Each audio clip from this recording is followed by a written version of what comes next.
মাত্র 1 মিনিটে passport size ছবি তৈরি করুন। হ্যাঁ, কোনো দোকানে বা স্টুডিওতে যাওয়া লাগবে না।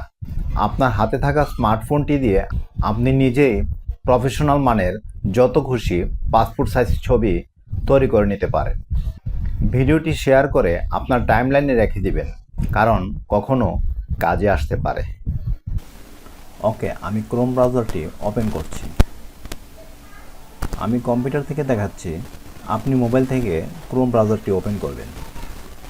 এরপর এখানে সার্চ বারে এসে টাইপ করবেন image.pi7, এন্টার দিবেন।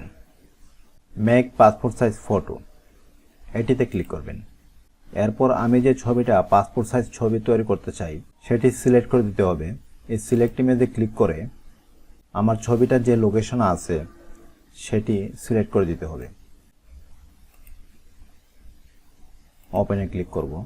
এরপর এখান থেকে পাসপোর্ট সাইজ ছবির যে সাইজটা আছে সেটি সিলেক্ট করে দিতে হবে। 50 mm বাই 70 mm, এটি সিলেক্ট করে এই নেক্সটে ক্লিক করে দিব।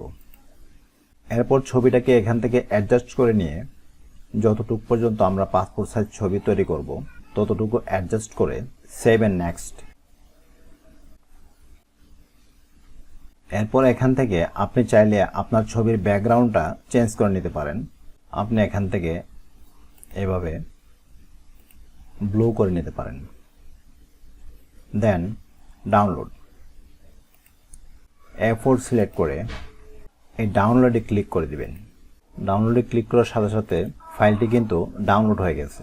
একসাথে 16টা পাসপোর্ট সাইজ ছবি তৈরি হয়ে গেছে। এখন আপনার বাসায় যদি প্রিন্টার থাকে আপনি চাইলে এই প্রিন্টারে ক্লিক করে ছবিগুলো প্রিন্ট করে নিতে পারেন।